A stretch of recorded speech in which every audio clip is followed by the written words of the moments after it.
mondo egeithia mondo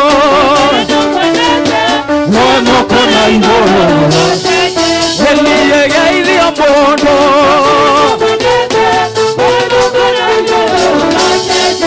eli egeithia cionge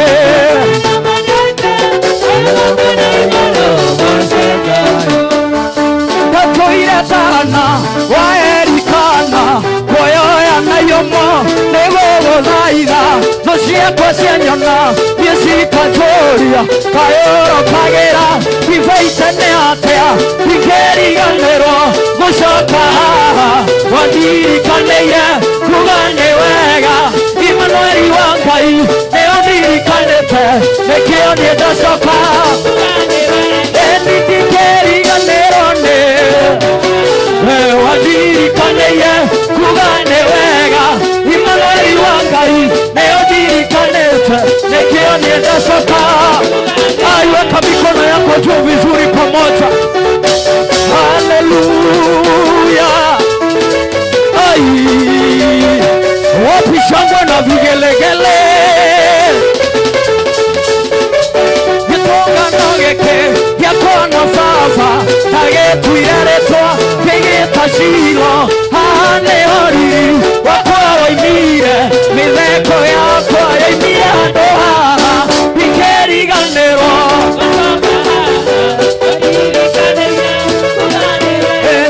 Imanueli wa Ngai nĩũndirikanĩte nĩkĩo niĩ ndacoka niĩ ndikĩriganĩrwo we wandirikanĩire kuga nĩ wega nĩkĩo niĩ ndacoka. Haya twende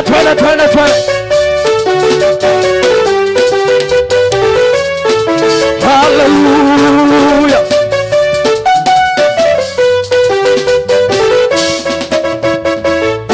Malaithana maria malaithana okienda onyonie kĩmenyithia gĩaku wendũrĩ aroria ũthiũ na tũthĩ ũguo ndianatuĩka kĩriga harĩwe ikĩriganĩrwo kuga nĩ wega Imanueli wa Ngai nĩũndirikanĩte nĩkĩo niĩ ndacoka. Haya, shika gitaa yako vizuri sasa, shika gitaa yako vizuri. Haleluya.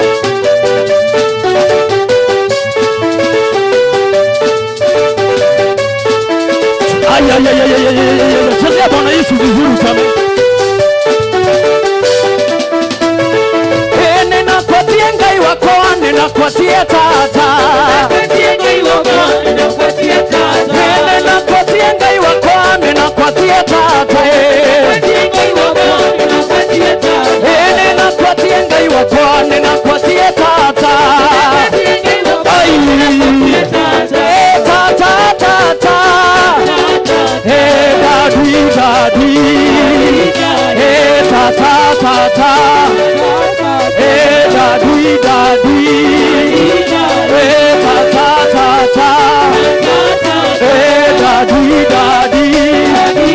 haya twende.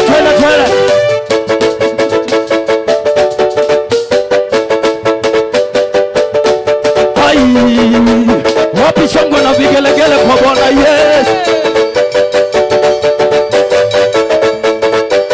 Tayante Yesu tayante, tayante Yesu tayante, Yesu mwana wa Nazari tayante, tayante Yesu tayante, tayante Yesu tayante, Yesu mwana wa Nazari tayante, tayante Yesu tayante, tayante Yesu tayante, tayante Yesu tayante, Yesu mwana wa Nazari tayante. Ulilo wande Yesu ulilo wande, ulilo wande Yesu ulilo wande, Yesu ulilo wande, Yesu mwana wa Nazari ulilo wande. Okula Jehova okula, okula Jehova okula, okula Jehova okula, okula Jehova Jehovah, oklo, oklo Jehovah, oklo Jehovah, oklo, oklo Jehovah, oklo, oklo Jehovah, oklo Jehovah, oklo Jehovah,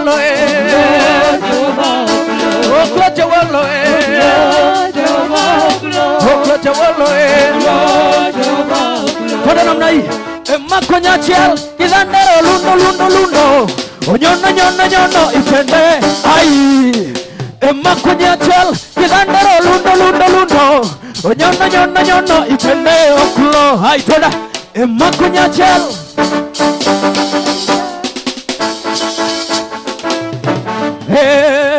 makonya chiel kidandero lundo lundo lundo onyono nyono nyono ifende oklo oklo chewolo oklo chewolo okwote walo okwote walo okwote walo okwote walo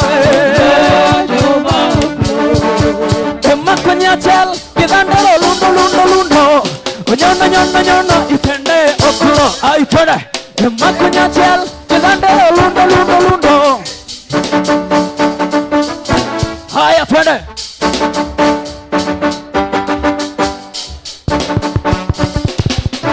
oklote walo oklote walo oklote walo oklote walo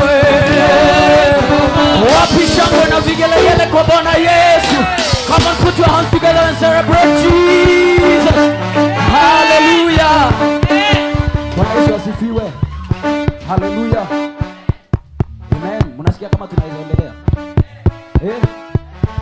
Hallelujah. Haya, weka mikono yako juu vizuri, sifu Bwana Yesu. Hallelujah. Put your hands together and celebrate Jesus. Amen. Nekala nangai maondo makwa maila. Nekala nangai maondo makwa maila. Nekala nangai maondo makwa maila. Nekala nangai maondo makwa maila. Hallelujah. Hiyo wimbo inamaanisha nimekaa na Yesu, mambo yangu ikakaa sawa sawa. Amen. Bwana Yesu asifiwe sana. Ama wewe hujakaa na Yesu? Si tumekaa na Yesu na si mambo iko sawa sawa. Haya, twende, weka mikono yako juu vizuri pamoja. Hallelujah.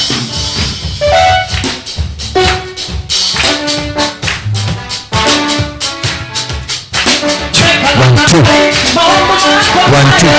Check. Check. 1, 2.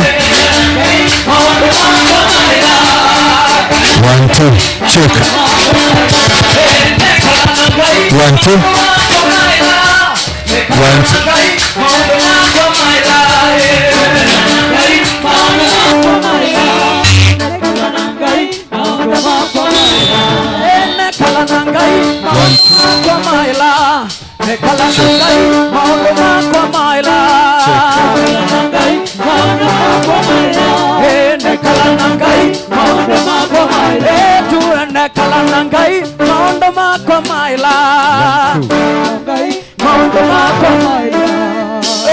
2, 3, kamata.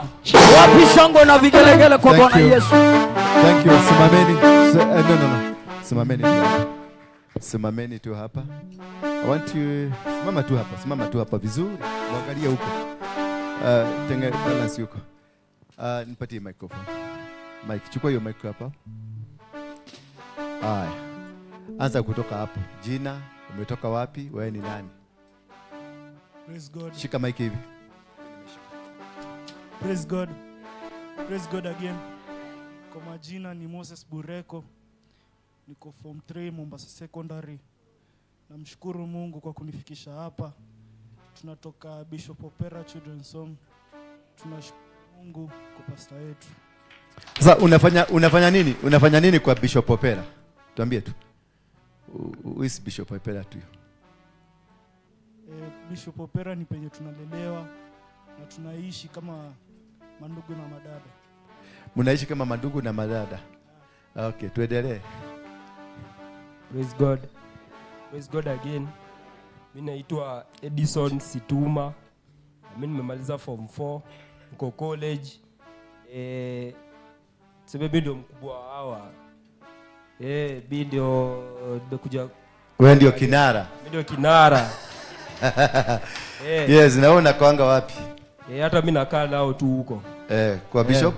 Bishop Opera. Opera. Yeah. Kwa nini mnaishi huko kwa Bishop Opera? Tuwezi jua hata mimi nilijipata huko. Sawa, patia mwenzako. Praise God. Praise God again.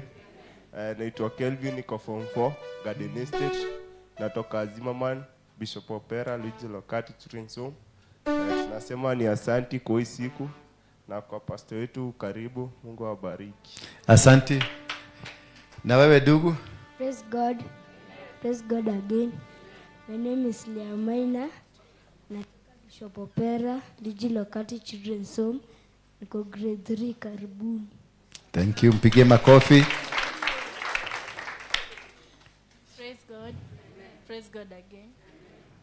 Jina natoka Bishop Opera, Luigi Lokati Children's Home. Wewe unasoma?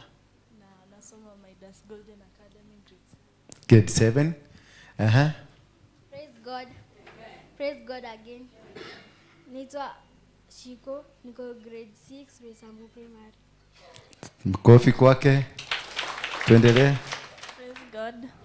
Praise God again. Naitwa Princess, niko form 4. Amen. Praise God. Praise God again. Naitwa Magdalene Nyambura. Naitwa nani?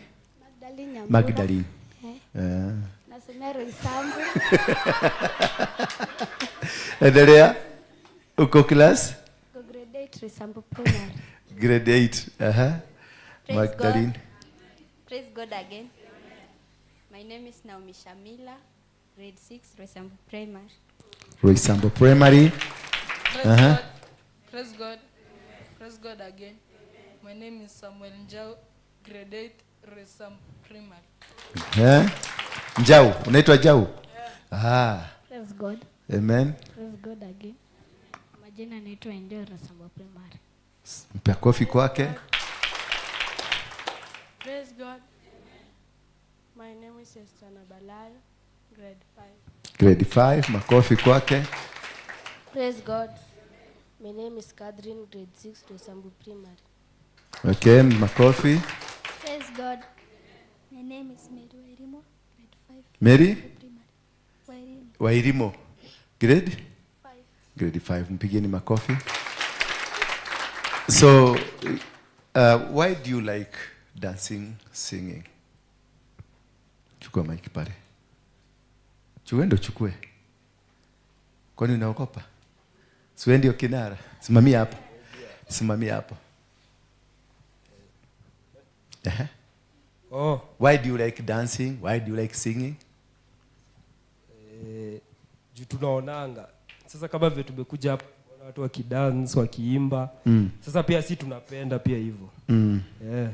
Thank you. Mungetaka tuwasaidie na nini in your career as dancers? Sasa si pale tu tuko na shida. Hatunanga trainer. Sasa vile tunaonanga tu alafu tunajaribu. Unataka mtafutie trainer? Na nini nyingine? Na kitu kama system. Hebu patia huyu. Sema. Praise God again.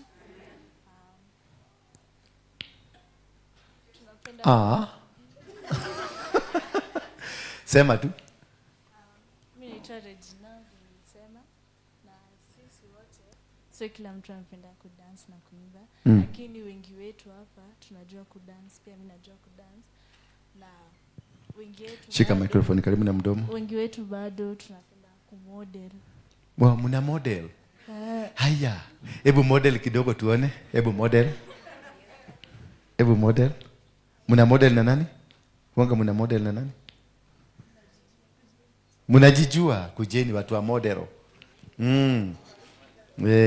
Watu wa model, hebu jimodel.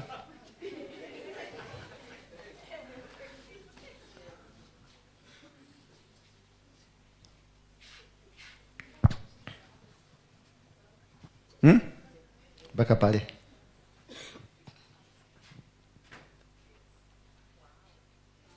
Oh. Mwingine ya model. Model mwingine.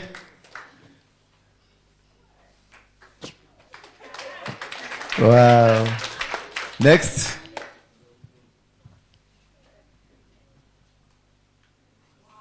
Makofi kwake. Mwingine.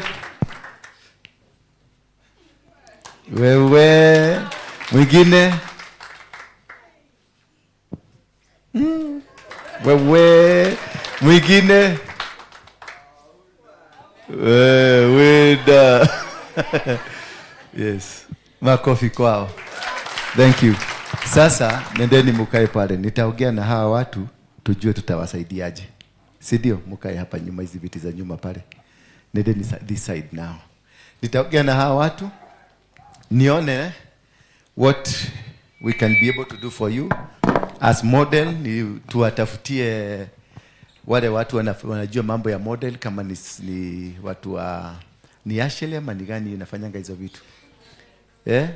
But I have this Miss what? Miss Tour, alikuwa Miss Tourism, mama alikuwa nini? Anakuanga New York. I'll try to link with her. Simameni kwa miguu yenu. Bashosho, no mulie muikareve. Sisi ndio tuliwaambia mzeeke. Tuliwaambia mzeeke. Sisi mlipenda kuzeeka. Simameni. Baba, katika jina la Yesu Kristo ninakushukuru na kuabudu.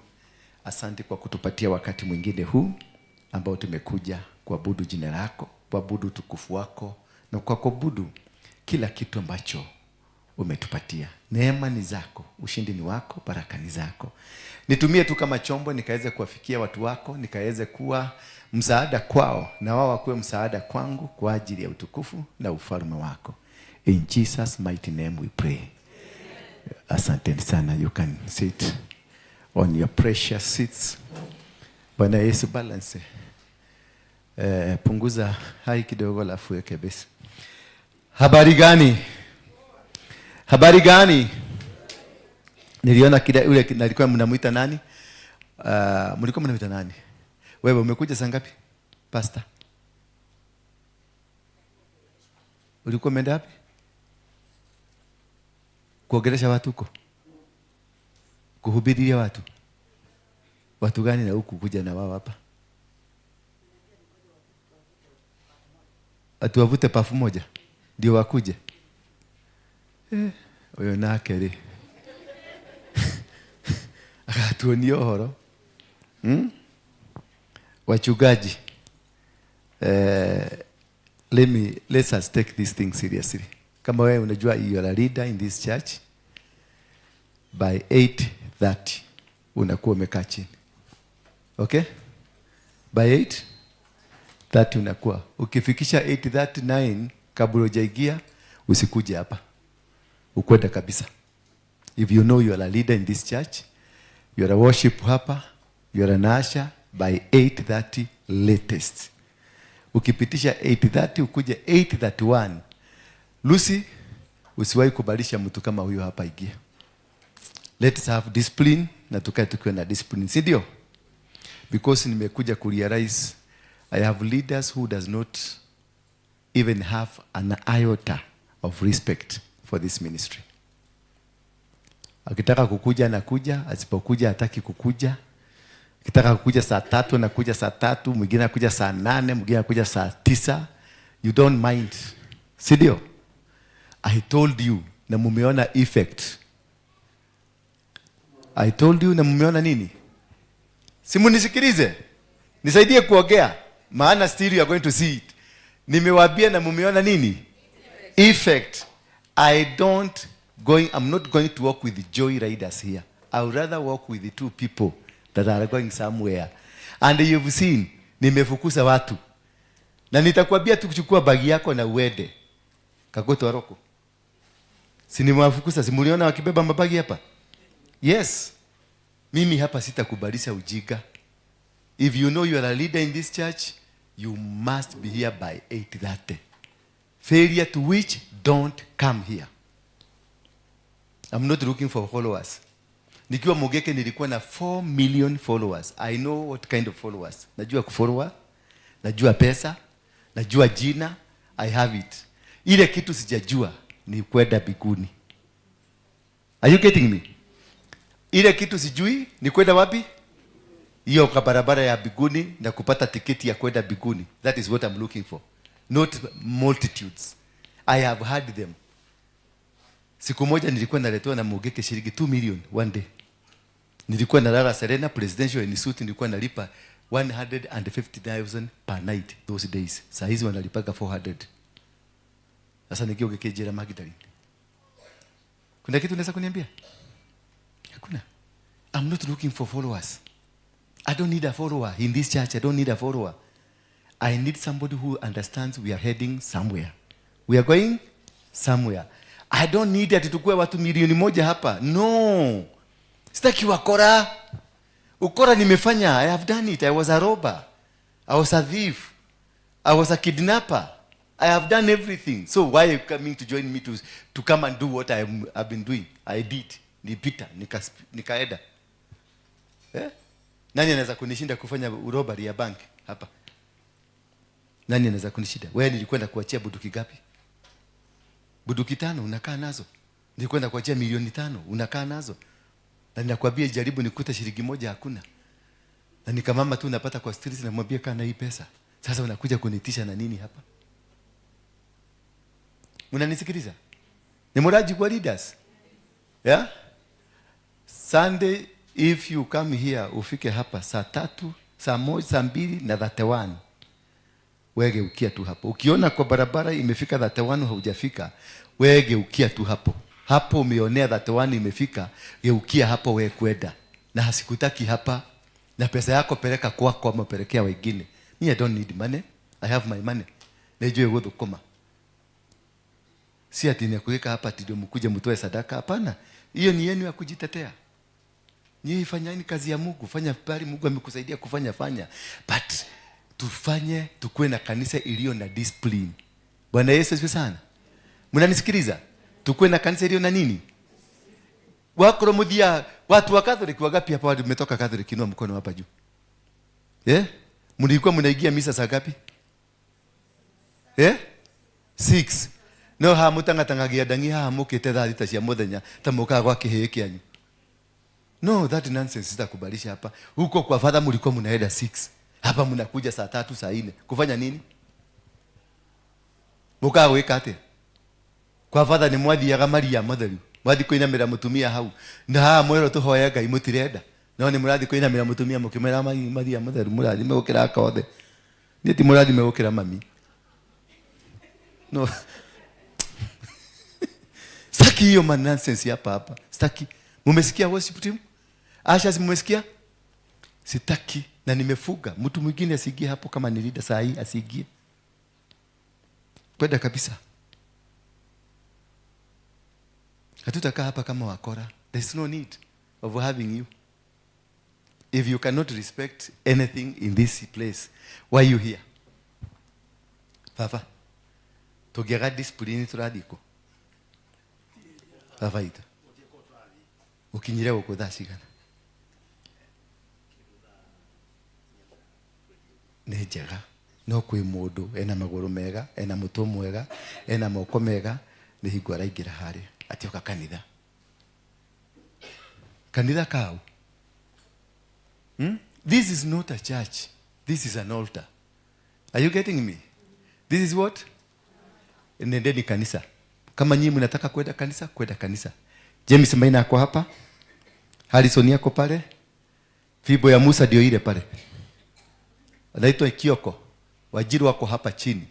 Maki Kariuki yako hapo mbele. Yule mama mwingine anaitwa nani? Ule wa Shakaina. Watu wa Shakaina? Wale walihama Shakaina, wewe ni rafiki yako. Anaitwa nani? Mary. Eda hapo. Wakolini wako kwa barabara na wengine wako State House. Rejo Maria iko kwa barabara. Leo nimewaona wakipita hapa wengi sana, mguu tupu. Eda join hapo. Lakini kukuja hapa venye unataka X. Hata kama wewe ni mshirika, usikuje hapa venye unataka. Hapa hapana. Sikutaki kwenda kabisa. Yes, men. Habari yenu? Kujeni. Nyinyi tulikuwa na nyinyi jana. Nyinyi ndio mliokoka jana. Simkuja tuwasalimie basi. Sasa hii group ndio nataka. This group. Simama hapa. Wale waliokoka jana kujeni hapa. Hii sasa ndio nataka kutembea na wao. Nyinyi ambao mliokokaga zamani kwendeni kwa makanisa ya waokovu wa zamani. Yeda mekoreno. Wanyita. Hawa mikora ndio tutatembea na wao because they understand. They know why they got saved and they know huyu alikuwa si wewe ulikuwa jabasi zamani. Na wewe uliokoka jana lakini zamani si ulikuwa jabasi, si ulikuwa unavuta bangi. Sawa, these are the people I want. I was not called kwa wale watu. Unajua kana watu wazuri and Jesus was not called for the good people. And my boss is Jesus Christ. So you know na Maria nidiraheteria Ngai ni guikara nawe guko. Tondu wewe mundu mwega na nie Jesu ndatumito kuri andu ega tawe. Na bosi yako ari ndatumito kuri andu ega. Ndona mutumia uria mwega. Ndona uria horerete. Ndona Agnes uria horerete, na Agnes uria horerete andu ega. Ndona riu twe disqualified atuko kwa Yesu. Maana Yesu alitumwa kwa watu wabaya kama unani? Jabasi kama hii, unaona hii ni jabasi ambayo inabadilika itakuwa kitu kizuri. Si ndio? Alafu watu wazuri, ukikuwa mtu mzuri unaenda kwa Harrison, unaenda kwa James. Hapa ni garage ya kutengeneza mtu mbaya akuwe mzuri, aende kwa watu wazuri. Kana tigo oroda. Ito ndo andu egari makari amarenda maikaraga maisha maria marenda na maikara uria mekwenda. Kana tigo? Andu egari tigo maikaraga uria mekwenda. Kana tigo? Yes, andu ega mutigiri kwa andu ega ithu twe majabasi. Wewe no umire no atigire kuia. Unaitwa nani? Iko hapa mic. Praise God. Amen. Praise God again. Amen. My name is Kevin Praise Mugolwa. Nimeokoka, nampenda Kristo, niliokoka jana. I'm from streets Githurai. Nimetoka all the way from huko, nikasema lazima nitafika. Niseme asante Bishop. Na kwa ile kitu ambacho uliniambia jana ilinifundisha kitu moja. Shika hiyo microphone. Ilinifundisha kitu moja ambapo nilijifikiria sana, nikaona ulisema hata kama unavuta bangi unafanya nini kama kwa kanisa Mungu. Na hiyo kitu ilinifundisha mambo mingi sana na ikanionyesha kwamba hata kama nilikuwa mtu mbaya, there's another chance. Thank you. Thank you. Nashukuru sana. Mimi nilikuwa nimeokoka by the way.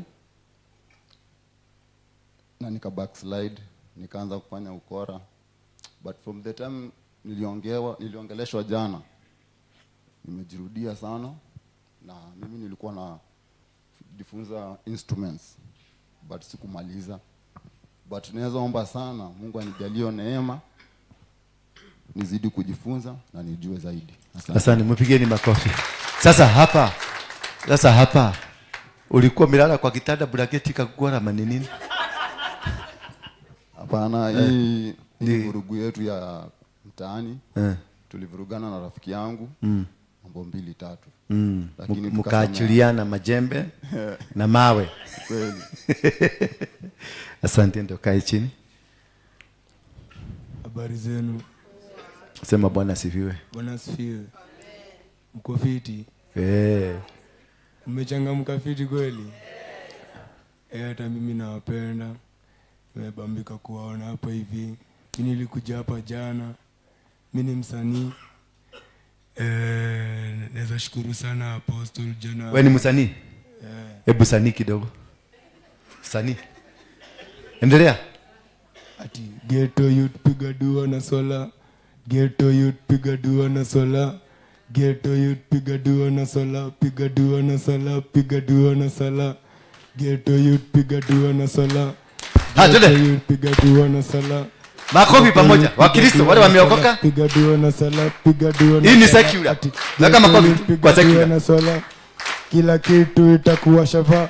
Sinful na ninaamini Allah. Nasoma dua, napiga swala, rough G's to the top. Inshallah. Top ranking mashallah. Talenti nataka sapoti ya madhao kadhaa. Macho nyanya kaibada kila gidhaa. Kwa mneti wanachachisha, tukipatana hakuna performance. chini yoyote mi napiga, misi mtu kuchagua Roma na nyanya hadi machajo na niuliza Marji, kwani uko na homa? Sikizi tuna nyanya hadi hadharani, tuliacha kujificha kwa makona.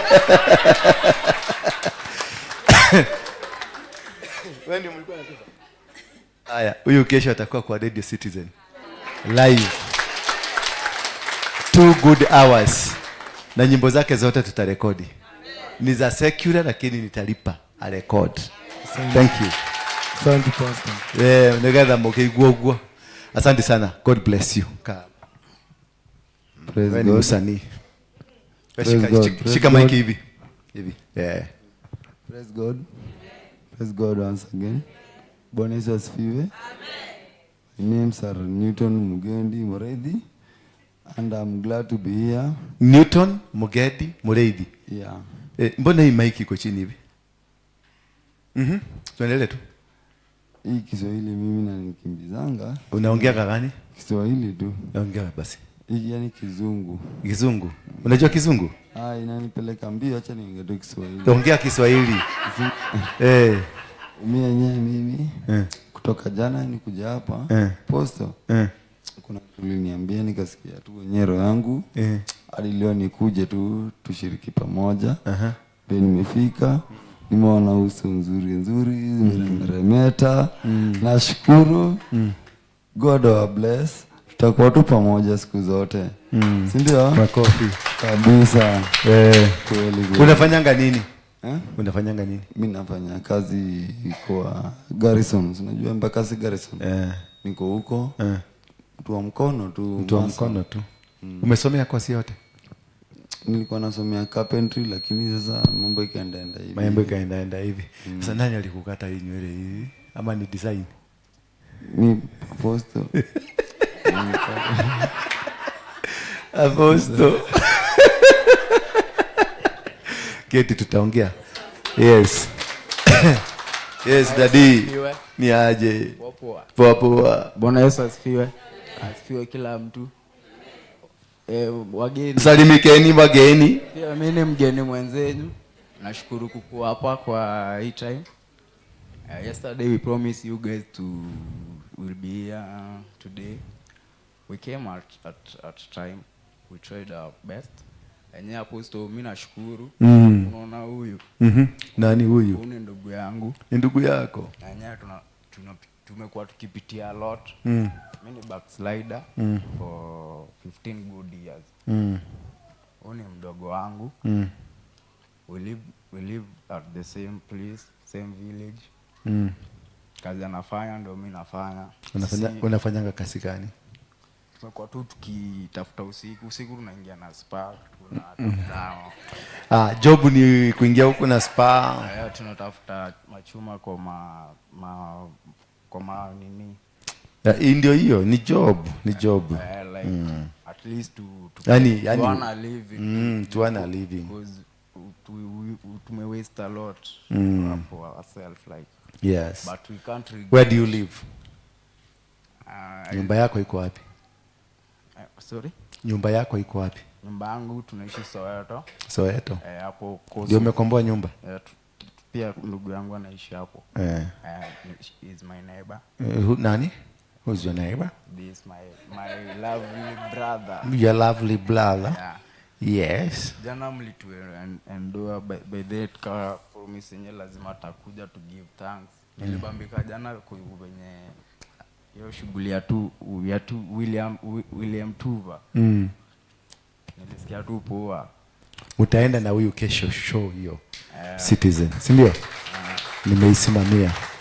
Na kama umerekodi hizo nyimbo tutaziweka mpaka kwa video. Yule atakurekodia huyu jamaa. Si ndio? Help him record. Mpaka tumupropel ndio kai chini. Thank you. Wacha tumshukuru. This is the kind of the characters I need in my church. Good people out. Nedeni kwa watu wale wazuri. Mimi nataka kukaa na majaba. Si unasikia wanaenda kazi nsanga? Wanafanya nini? Na mulete sadaka. Mkisanya mnaniletea sadaka. Si ndio? Thank you. Nija basi tu kama wewe. Chao kate tigana higa ishikara goko shikarete haha. Ati undu maraguteithia naguo no gusengenya no kwaria no ke na ke. Andugo metuire kana ni malesbiani na mage. Sema battles of the gates. Nitengeneze vizuri. Ikae vizuri. The battles of the gate. Sema battles of the gates. Ndio kwa sababu nimeintroduce hawa na ndio kwa sababu nimeleta ukisikia wakati wote ile style nimeigia nayo, hiyo ndio topic. Kwa sababu nataka nikufundishe why what is happening to you today. Bwana Yesu asifiwe sana. Because people are faced with challenges, with difficulties, with lives that are not good. Maisha magumu, maisha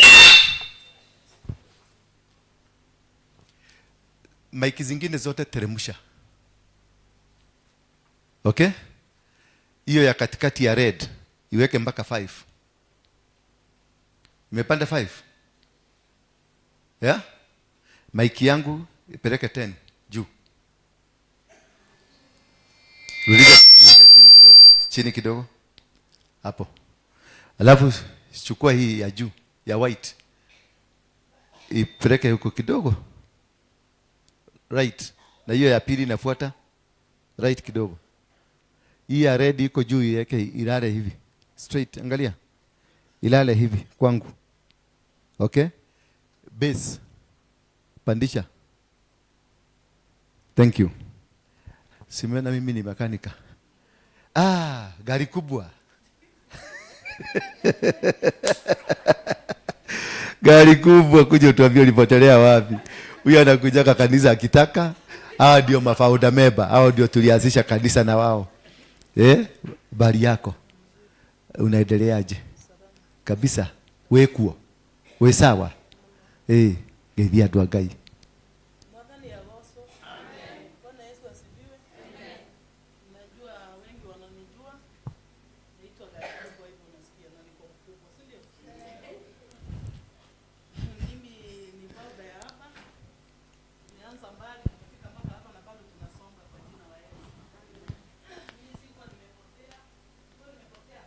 Bando kwenye nilikuwa naendeleza na kazi ya Mungu. Wakati ndandi wetu alisema watu wanjase passport, utaenda hata kama utaenda Uganda mbora uende country nyingine. Najua kuna watu wanakumbuka hiyo unabii alitoa hapa.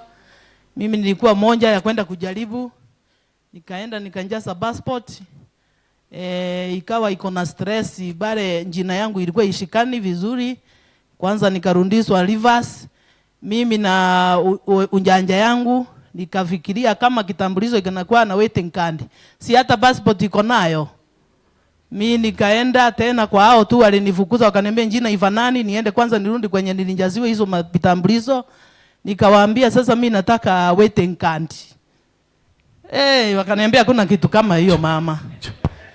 Nikawaambia na kama hakuna kitu kama hiyo basi mniambie passport inakuaga inangoje yangu na nini. Wakaniambia ni temporary passport. Hapo nikasoma hiyo, si ndio? Mimi nikawauliza na Esa Njasa, wakasema ndio. Pesa ngapi? Wakaniambia.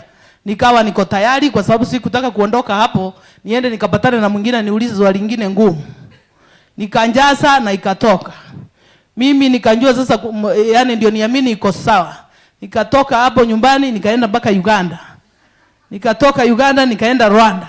Nikasema hiyo kitu ilikuwa sawa. Kwa hivyo nilienda Rwanda, nikakaa wiki 3 na nilikuwa nafanya kazi ya Mungu kule. Kwa hivyo nimerudi, mimi sikuwa nimewaacha, bali nimerudi. Hakuna kuku huwa inasahau kwao, labda kuku mgeni, si ndio? Sasa nimerudi na mubarikiwe sana. Asante, mpigieni makofi. Kuku mgeni, kuku mzee. Thank you very much. Nataka tuangalie kidogo, tutakimbia kidogo. Niliwaambia this topic ambayo tutakuwa nayo tutaenda for about 2 to 3 weeks. It's a series. Kwa hivyo ukue makini, uchukue kitabu, uchukue kalamu, because nataka tuelewe ni kwa nini hii shida uko nayo umekuwa nayo. Sema shida. Sema shida ambayo umekuwa nayo, ni kwa nini umekuwa nayo, hata kama umekuwa kwa Mungu na umekuwa muokovu na umekuwa kila kitu, all manner of things that has been happening kwa maisha yako. Things are not working. Umefanya biashara. Kuna watu hapa wamefanya biashara mamilioni, lakini bado maisha haijakaa mzuri. Kuna watu wamesoma hapa wako na madigrii, lakini ukiangalia digrii yake hakuna. Kuna watu wako hapa wameokoka mpaka inatokaga na mapua, lakini kiokoko na maisha yake there is nothing. Hakuna kitu inaoneshana, because nothing is working. Ukiangalia hawa kina shosho, kuna wakati walikuwa kama manyaga. Angalia mama kama utoka mami. Oka, ewe Rosemary. Rosemary. Tarora mutumio ya kairetu. Tamorore. Kairetu tamushokia rewind, tariwaidi umushokie athie kairetu. Ahianaga atia. Ahiana nyanya igajo. Alafu ni arondekana tari mundu wakorogwo agikinyaga uguo nginya iguka. Kinyaga ore wa kinyagaga. Hebu angalia watu wakuone. Tarora mutumio cio kairetu tamuriva rewind na ile tulikuwa na rewind na karamu wale watu wa cassette. Rewind this woman. Wakalie sura yake. Dhura. Tunatuma hizo tu. Mwathani agocwo. No bado ginyo muthio ana struggle. Baka leo ana struggle. Maisha yake ilikuwa mazuri. Wakati huo ulienjoy ama huko enjoy? Nilikuwa na joy. Cheza na wao kabisa mpaka. Sikucheza, lakini nilikuwa nakaa mzuri. Ulikuwa nakaa mzuri. Nilikuwa siko watu wale wanatangatanga, lakini nilikuwa nakaa mzuri. Saitani akarudi akaninyemelea, akanirudisha zero. Akarudisha wapi? Zero. Akarudishwa zero. Sasa look at her. Anasema alirudishwa mpaka zero. At her age, wakati hana nguvu. Lakini wakati alikuwa na nguvu kuna vitu alikuwa anafanya lazifanyika. Lakini wakati nguvu yake ilikwisha, alirudishwa zero. Just look at yourself. Saizi uona tuligia hapa. Saizi unaona kama wewe ni mtu wa maana sana. Look at her. She's crying. Anakujaka kushona chodo pale. Na leo muleta chodo tuuzie watu hapa. Anashonanga chodo. Huyu mama anakaa kwa nyumba ambayo ilibomolewa juzi. Si ulibomolewa? Nilipomolewa zote. Sasa mimi ni mpagaji. Anakaa kwa nyumba ya makaratasi. Lakini kuna wakati aliishi maisha mazuri kama wewe. Kuna wakati alikunywa vizuri kama wewe. But something somewhere happened to her life. Akarudishwa nyuma. Saizi anaomba, saizi anasaidiwa, na alikuwa na mikono, na hako na mikono, alikuwa na akili, na hako na akili. Lakini things just worked. Wale vijana tukaradhi. Wale watoto mumeona hapa, the reason I introduced them, hawa ni orphans.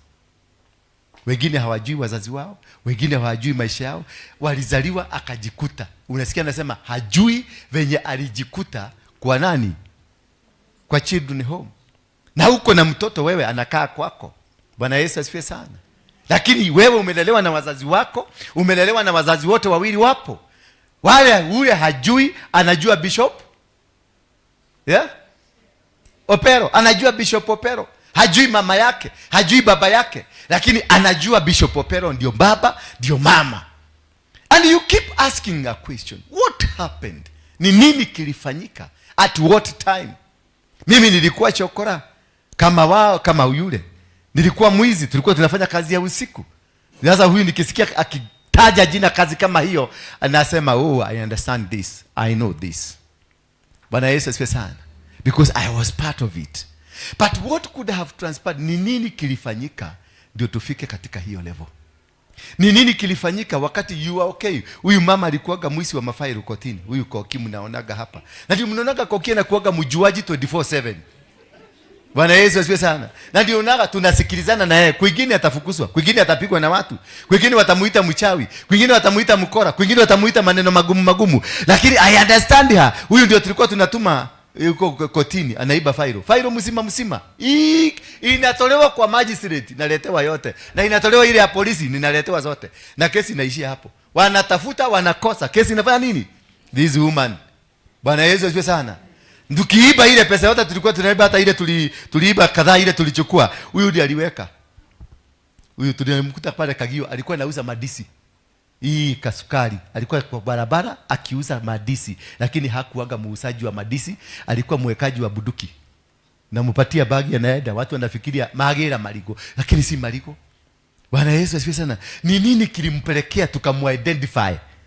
Halo, ni nini kilipelekea tukamwede? Kwa sababu hapo tulimkuta akiuzaga madisi, tukaka-identify with na timu yangu, tukasema kale kasichana kanaweza kufanya kazi ile tunataka. What made us to identify her? Tulimjua kwa nini, tulimumaki kwa nini, na kutoka hapo ile kazi yote tulimpatia, hatukumfundisha. Already alijifundisha na alifanya vizuri, ni kama alikuanga amefundishwa. So what is this ambayo ina link? Hii kitu ina link. Hii kitu inafanya unakutana na mama huyu na unakuta ile kitu unataka afanye ndio ako ready na hafundishwi, na unakuta anafanya hiyo kazi vizuri. What is that causes you to find yourself there?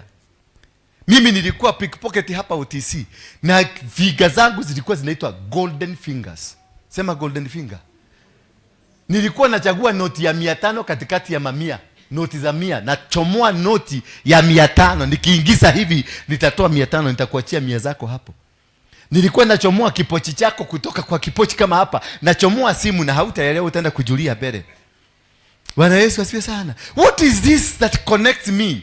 Ati wewe naacha huyu maana hana pesa, huyu hana pesa, lakini nikiingia kwa huyu nitatoa pesa. What is that? Your connection. This is what I want us to discuss today. Hiyo connection. Ati huyu mama tulimkuta kalikuwa kasichana kazuri, kafupi kazuri, karembo, kasichana kazuri. Nani alikaleta kwa barabara? Maana sio sura ya kuuza mandisi. Sio mtu, hakuwa mtu wa kuuza mandisi. Ni nani alimulete kwa barabara ndio akae hapo anigoje nikuje nimwambie we kasichana kuja, tuna kamusigo hapa unaweza kutuwekea? Na akasema hatujuani, hatumjui. Na akasema na tukampatia, na akaenda akaweka, na alipoweka siku ya 3 tukakuja tukakakuta mahali wapi hapo, hatukajui, hatukaona. Tulikuwa tumemwachia 3 na bunduki 6. Na alienda na akaweka nyumbani na hakuwa na wasiwasi na akakaa nazo. What is that? Ni nini hiyo ili tuconnect na yeye na tukaigiana na akalida mali yetu, hakutoa hata dururu. Tulipoenda tukachukua vitu zetu, tukamwachia vitu zake. Kutoka hapo tukakuwa marafiki. Bwana Yesu asifiwe sana. Kutoka wapi? Kutoka hapo tukakuwa marafiki na akakuwa conduit. Baka serikali ikajua ili mkuta kwao. Maarifa alifa kinya mwana, alifa wao alikuwa na alifa hivi. Kama kuna kitu itatoka kwa tumbo. Bwana Yesu asifiwe sana. That thing, what is that connects you?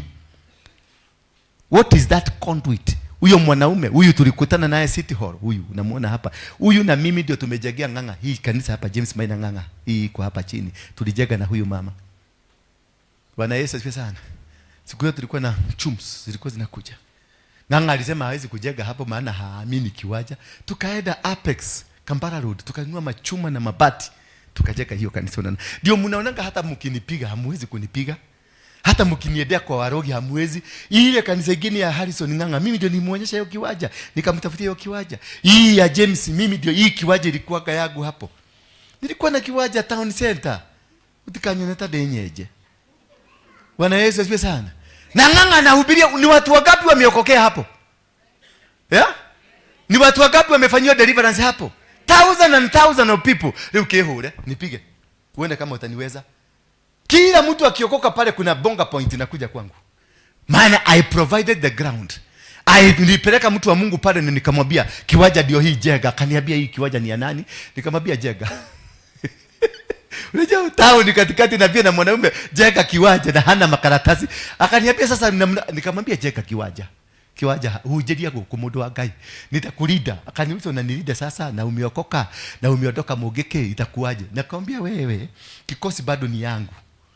Kamundu atia auto ka general. You are always a general. Once a commander, you are always a commander. You still command.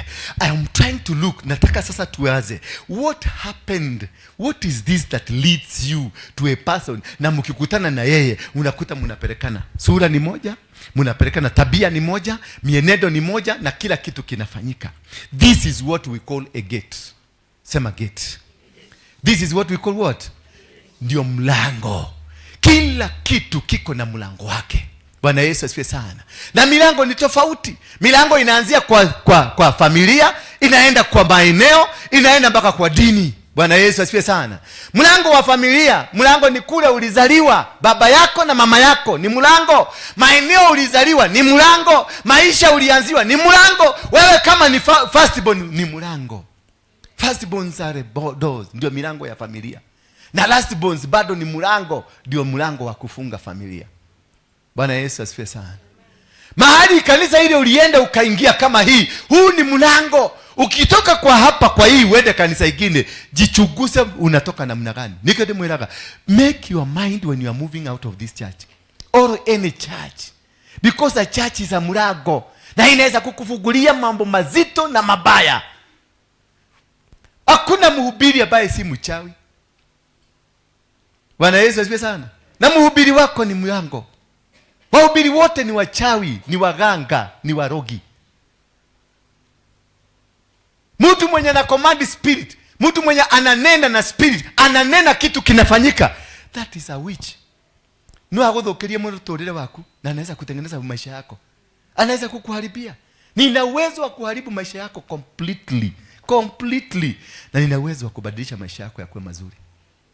Kama nilikuwa na influence na sport kasichana kama haka nikiwa Mungeke, nilikuwa nafuatwa na 4 million people. I was not being followed by 10 people. I was followed by 4 million royal people. Watu wako na buduki, watu ni waizi, ni wakora, ni wauaji, wote walikuwa wananiambia yes sir. Baka polisi wa Kenya, yes sir. Baka President Moi, yes sir. Wote walikuwa na wa command. Because I am a door. Nilikuwa mlango. Bwana Yesu asifiwe sana. Na mtu kama huyo mwenye ako na ufuasi mkubwa, na watu wananifuata sio kwa sababu kuna kitu nawapatia, ninawafuata, wananifuata na wananilipa kunifuata. Walikuwa wananifanyia kazi. Tukiamua kubomoa mahali benki, tunalalisha manager. Imagine ukometie manager akihuheria unamwambia unatoa pumuzi namna gani? Anatuliza mpaka inatulia. Anakuabilia password, unaenda unatoa, na katikati uko nje kuna mapolisi, uko nje kuna wanaiji, na unatoka nje na buduki yako unainua, unasema toa. Hewa inakuwa clean. Unaingia kwa gari na mnaenda, na mnaingia kwa bar, mnaenda kukunywa. Unakuta kama hapa, unaenda unakapatia bagi, unaambia kaa na hiyo kitu. What is that? Huo ni mlango. Unawachia mtu 5 na hawezi kuiba, na haumjui, haujawahi kumuona, na dageko ya hawezi kutoa hata dururu, na huku mthretani umwambie nitakumaliza, hawezi kutoa hata dururu. Sasa huyo mtu ni mtu ama ni mlango? Yes, ni mlango. Bwana Yesu asifiwe sana. Na leo ndio nataka tuichimbe, na tutakaa hii topic karibu miezi 3 tukiangalia kila aina ya mlango, ndio ujielewe ni kwa nini matatizo ambayo uko nayo unaipitia. Ujielewe ni kwa nini mama kama huyu alikuwa anakaa maisha mazuri, lakini sasa anakaa maisha ya kuombaomba. Ni mlango gani hiyo? What could have happened? What could have transpired in your life? Bwana Yesu asifiwe sana. I can see nyinyi yote mumeokoka, mkorowa muhonokete, gina mnaendaka hivi kama bedboard kwa sababu ya kiokoko ile mmebeba. Bwana Yesu asifiwe sana. Wengine wameweka kora, hawa wanaona hawa ni watu wa kora, watu wa kwenda mbinguni na misaraba kubwa, lakini unaona sasa kuna kitu kinamtatiza kwa maisha yake. Bwana Yesu asifiwe sana. Haleluya. Na unaona mtu haendaki kanisa, mtu haendaki afanyaki chochote, lakini yako na mamilioni ya pesa. Ndio ananunua Range Rover, ndio ananunua Jaguar, ndio hata unakuta mtu wako na ndege na hajui. Unamwambia mambo ya Kristo, anakuuliza what is that? Ama wa China wanajua Kristo? Wanajua Kristo? Nani amejenga barabara? Nani anajenga manyumba? Hiyo nguo umevaa ni ya nani? Sasa niambie, waikoro wekirite nguo cia ngoma ari, utaenda mbinguni aje? Si Mchina ni mtu atachomeka. Kwa nini? Hajui Kristo? Every knee shall bow. Sivyo tusema? Every knee shall bow. To who? To who? Why is the knee bowing? The knee is bowing because there is a problem. You are kneeling down so that Jesus can receive you. Utoke kwa shetani uende kwa Mungu. Sasa niambie, ni nani hajavaa nguo ya shetani hapa? Ndio tekeleta kitu kia goma huko. Who is not a follower of the devil here? Kiatu umevaa ni ya nani? ya mshaina, mtu wa shetani. Kaguo umevaa kanani? Kitu ya nani? Hii microphone ni ya nani? Kitu ya nani? Mfuasi wa nani? Wa shetani. Hii TV nani ni ya nani? Hii carpet ni ya nani? Hii kitu ni ya nani? Hii ni ya nani?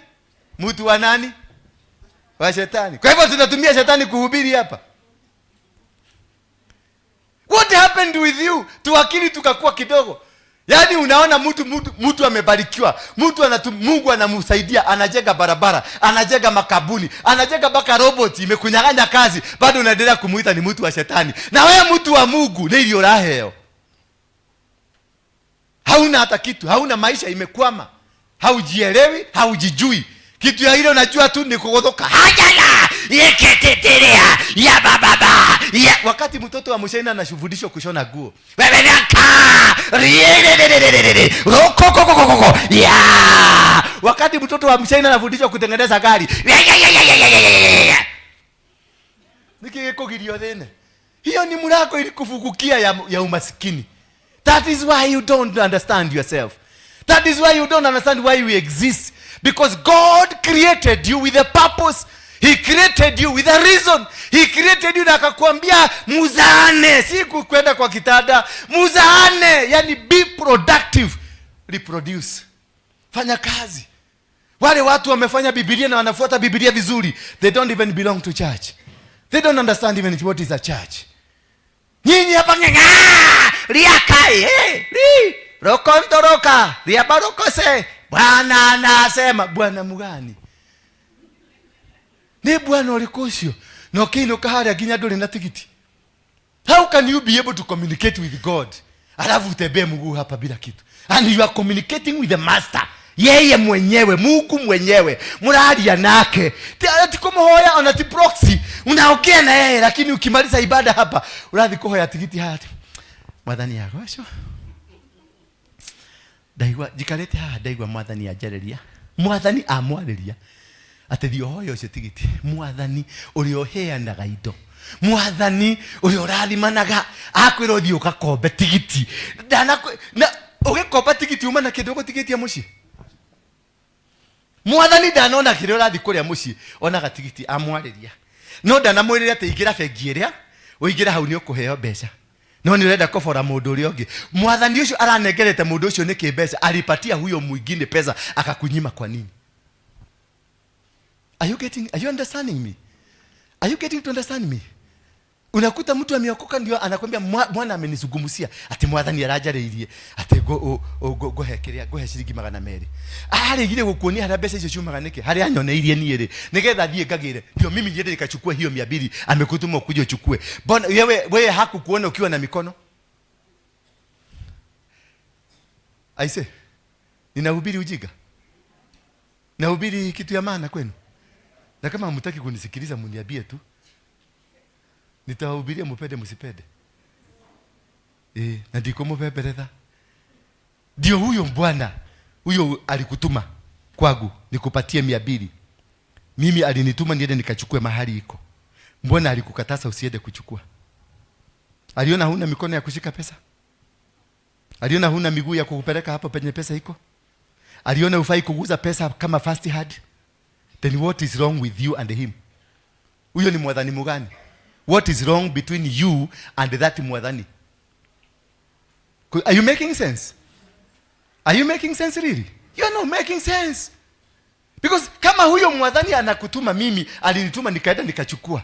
Yeye alikataa kukutuma kwa nini? Baka akakuweka maneno viomi. Rina ikontoro bosa, yekereke ndoro kosama.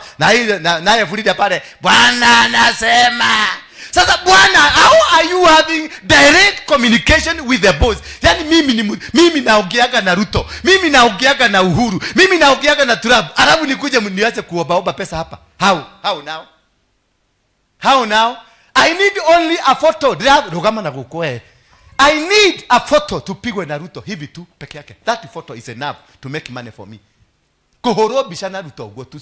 Si aoge, si atumane, nipigwe pisha na Ruto hivi. Nionekane, nipeleke kwa marafiki. Cheki.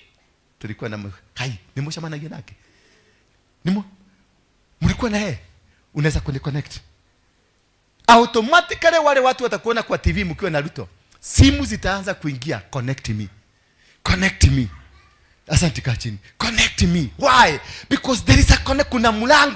Kuna mlango umefunguka, na watu wote wataamini ya kwamba mimi naogeaga na Ruto. Kwa hivyo hata wataniwekea pesa kwa account niyo ni facilitate niwapeleke kwa Ruto. Sasa wewe unaogeaga na Mungu. Just hebu tu. Sisi nitumie lugha gani ambayo si ya matusi kidogo? Turudi back to access Mungu kwanza. Tuulize kama do we ever speak to God? Ama ni wakora wa kiroho wako hapa duniani tunafikiriaga ni Mungu tumiongea na yeye. Because how will you be speaking to God and you are poor? The owner of the universe, the owner of money, the owner of everything that you have. Bwana anasema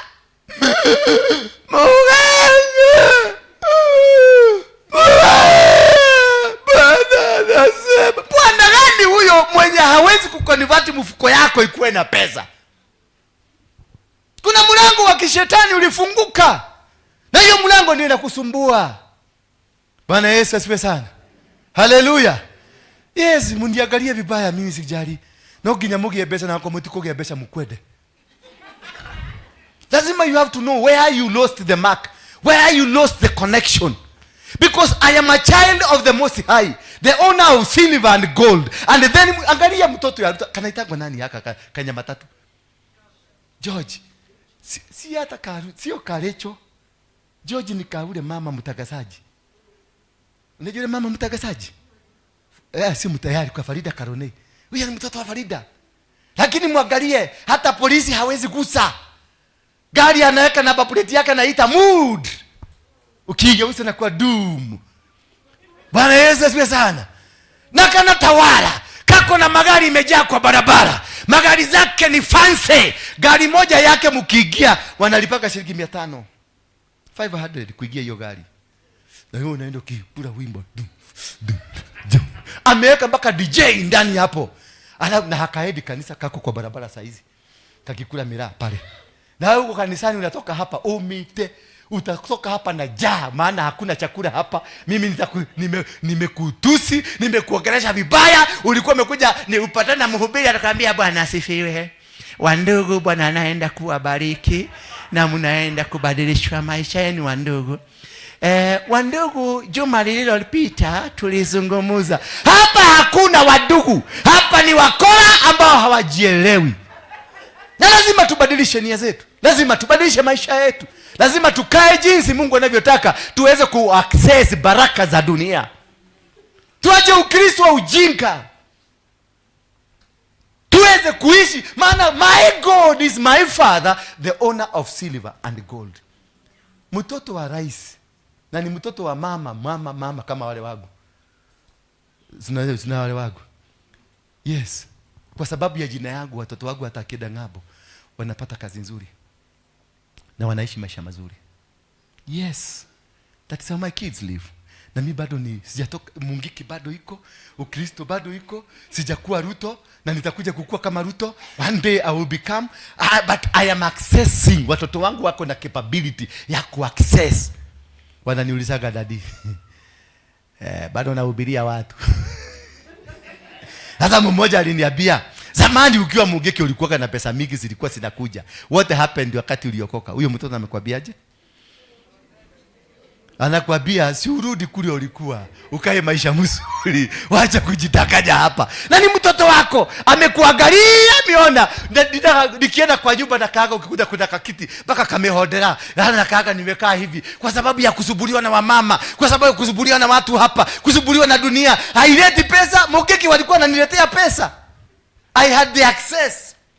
Sema access. Hiyo ndio nataka tuzungumzie. I had the access. Zilikuwa zinaokotwa Kenya mzima ninaletewa. Nilikuwa nakoboa Stanley Hotel, Intercontinental, na zote nilikuwa nakoboa mikahawa 4 presidential suits. Na moja nilikuwa nalipa 200, ile ya chini kabisa ya Stanley Hotel ndio nilikuwa nalipa 150. Na nalipa one day, one night, na silari zote. Silari hii ni ya kuletewa pesa pale, zitaletwa Stanley, zingine zitaletwa Intercontinental, zingine zitaletwa Serena, zingine zitaletwa Pan Africa. Huko zinaletwa na mabagi zinaletwa hapo, mkubwa anapokea. I had the access ya vitu za dunia. Wakati niliokoka, access ya vitu za dunia ikaondoka. What did I do wrong? What is the connection? Wakati niliokoka ndio vitu za dunia zilienda. Kunaweza kukua kuna kitu sija access. Nilikuja kwa Ukristo na nikakaa bila ku access vitu zile. Why didn't I? Ni nini kilifugika? Ni nini kilifugika? Bwana Yesu asifiwe sana.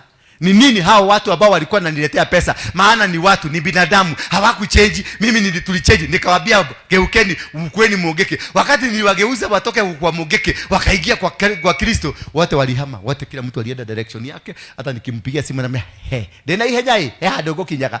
Lakini zamani ningemuita huyo amogeke, alikuwa anasema mnaniole daje kiate. Wanakuja bio, nikipiga kafiribi moja. What is this that happened between me na kiokoko na kule nilikuwa?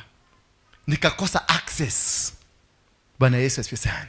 Huo ndio mlango nataka tuzungumzie, because milango inakuanga ya kufungua. Milango ni ya kukufungulia njia, ndio hiyo njia ikuwe baraka kwako. Mtoto kama huyu alizaliwa na baba na mama. Alizaliwa na nani? Na baba na mama, lakini ni yatima. Na labda kibaba kinazunguka tu huko na kimama kinazunguka tu huko. Bwana Yesu asifiwe sana. Mtoto kama huyu alitoka, alisomeshwa, alilelewa vizuri na tabia mzuri. Hakuna mzazi anaweza kulea mtu akamwambia nenda ukaibe, lakini kimwizi. Nani alimfundisha wizi? Ni mama yake. Nani alimfundisha wizi? Ni baba yake. No, nobody was yeye mwenyewe. Kuna kitu change. Kuna kitu hakikuenda vizuri ambacho hicho kitu ndio kinaitagwa mlango. If you access the wrong door in your life, you'll get confused. Bwana Yesu asifiwe sana. Na ndio hiyo unaona Wakristo tumechanganyikiwa. Because when we got saved, hatukuweza kufuatilia mlango wa salvation wa kukupeleka into the success story. Ni unakuaga wapi? Tulienda na ile kiburi yetu na ujiga yetu na kiokoko cha ujiga, na tukaanza kwenda rina katarabasa riekerere kanchambanda ke. Sasa ni wapi unasikia pesa inapigiwa kelele?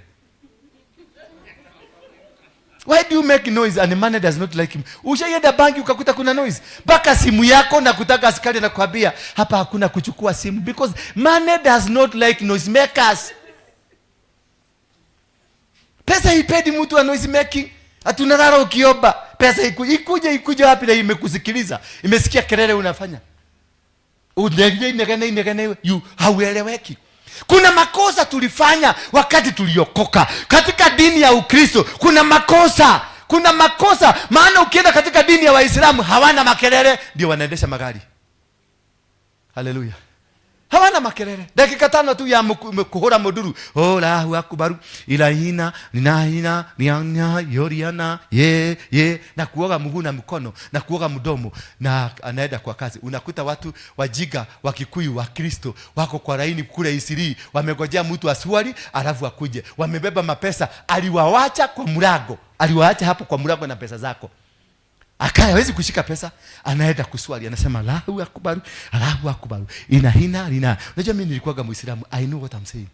Nilikuwa naitwa Ibrahim Dora Waroige. Nilikaa nakaa hapa kwa hapa na Osama bin Laden. Hajui Mungu, lakini alikuwa anatawala dunia mzima. Hajui hiyo Yesu wenu, alikuwa anajua Muhammad. Wahidi hao naona hapa ndio wametuandika hapa, ama sio wametuandika? Na wanaabudu nini? Ng'ombe. Wewe unaabudu Kristo, mwana wa Mungu. Unaendaga kanisa, mohonoku kahonoka, atenyoga ni matu iguru. Unaenda matu ya nani? Mungu alikupatia resources za dunia uenjoy ukae mzuri. Au umekaa hapo ukiwa maskini, upate access ya kwenda mbinguni kwao. Ja kiranka nyumba kona ineko iguru. Keruruine kya mote wa moyo hatange kwegitera. Kwao. Urakironu kanyumba. Yani unaenda kuthondeka gaida na hakiri kana dawira wa kuruta nigetha gwakire kanyumba kona ine keruru-ine kia muti na nimekora ikaraga kona ine kona plot. Are you getting me? There is something that is wrong in your life, and this something that is wrong in your life has caused you to stagnate, has caused you the challenges of life. And I want us to look at these things because I can see time is not also on our side. Battles of the gate primarily is on controlling access points on one's life. Gates, they are meant to control access point on somebody's life. Mlango ni ya kucontrol maisha yako. Access. Mlango haucontrollingi kule kwingine, una control kitu kinaitwa access. Access point. Pale unaingililia. Hapo ndio mlango inasimamanga. Kucontrol your life. To make sure you don't go or you go. You don't make it or you make it. Hiyo ndio inaitwa mlango. Na mlango kama Kenya, tukiangalia unasikia mama mwingine anasema alikuwa Rwanda. Mimi najua alikuwa ameenda kufanya nini Rwanda. Akienda Rwanda alipita kwenye mipaka.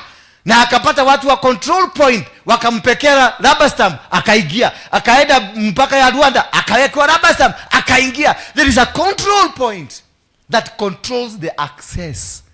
So what is this that controls the access of your life?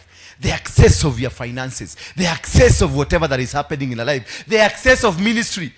Kuingia kupenya hapa mimi kupenya hapa. Kuingia Nairobi eno na nipenya hapa. Hii hapa na nihubirie hapa. Na kuna watu wanaitwa spiritual fathers walikuwa hapa. Mtu anatembeaga na kibagi kikubwa, kibriefcase, kimebeba makaratasi mingi haina maana na hana kanisa, na mimi nimekuja juzi tu nimeokoka nikakuja hapa. It was battle and it's still battle. Hakuna aina ya vita sijakutana nayo hapa. All manner of battles nimekutana nazo hapa. Bwana Yesu asifiwe sana. Nimeletewa kila aina. Mafi za kujaga zile vitu unaona pale zimepakwa mafi zote.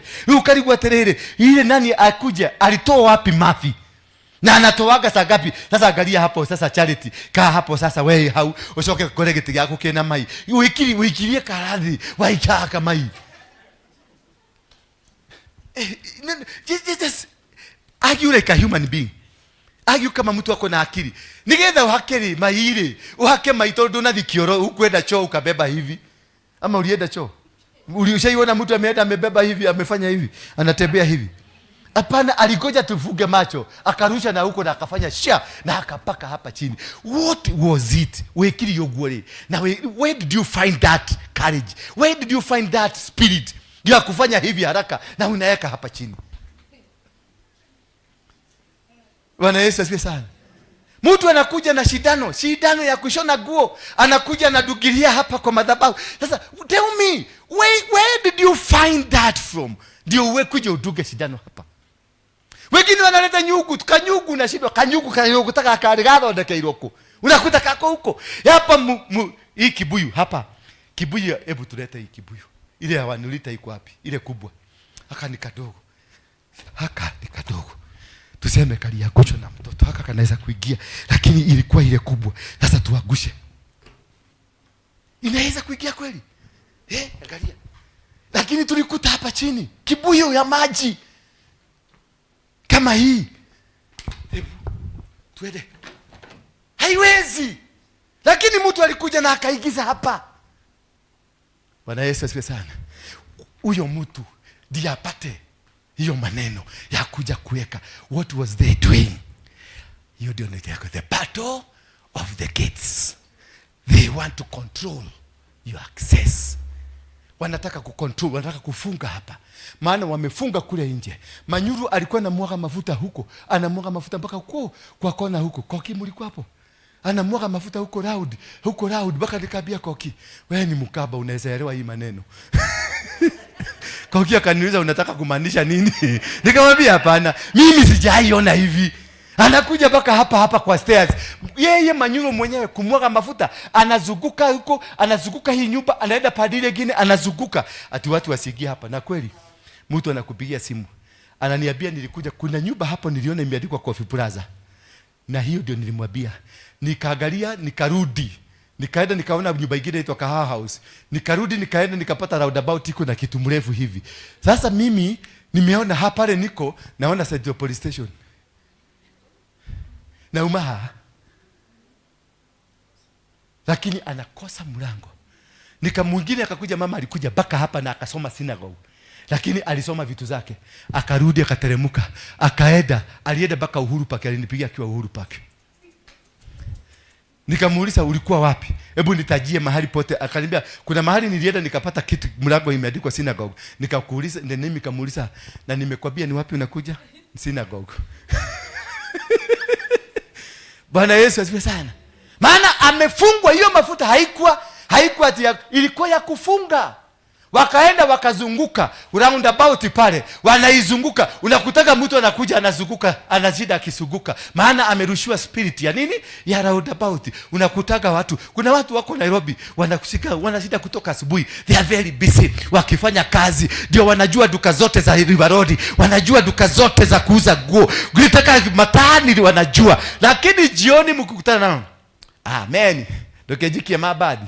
Lakini hakuna duka hata moja hajui ya kuuza vitu. Na hako hapa 30 years na hana kitu. Hiyo inaitwa roundabout. Could you be in that roundabout spirit? Maana huyo ni mlango uliwekewa ya kuzunguka. Haujui geti ni gani na hautokagi kwa hiyo geti.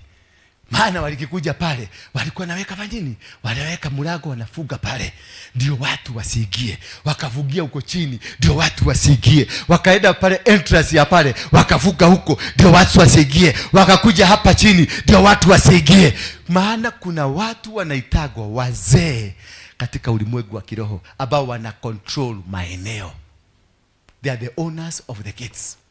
Wazee wa kiroho, spiritual dads, spiritual fathers, ndio wanakuaga wana control eneo hili. Hiko na wale walianzisha, kuna wale walikuja hapa, kuna wale wanakaaga hapa. They are the controllers. Hao ndio wanakupatia kibali ya vitu za hapa ama wanakunyima. Either uagiri na wao ama upigane na wao, umalizane na wao. Ndio nasikia kama mgeni akikuja hapa, kama sasa worship team kukikuja kama mgeni kakuja hapa, nikaete hapa, katafika na fijangwa na hawa kanafinywa. Maana hawa ndio spiritual controllers, gatekeepers wa hapo. Sasa katafinywa, kanafinywa, kakijua kupiga keyboard, kanapiga vizuri, unaona kanaharibiwa. Mtu wa gitaa anapiga kingine, ndio hii haribike. Maana ni kamgeni. Ukienda secondary school, ukiwa ukienda form 1, utamonorizewa, because those are the gatekeepers, and they will determine what you become in that school at the end of the day. Hapo ndio unafanyikia lesbian, hapo ndio unafanyikia gay, hapo ndio unafanyikia mwizi, hapo ndio nyota yako inapotelelea, because those are the keepers of the gate, the people you found.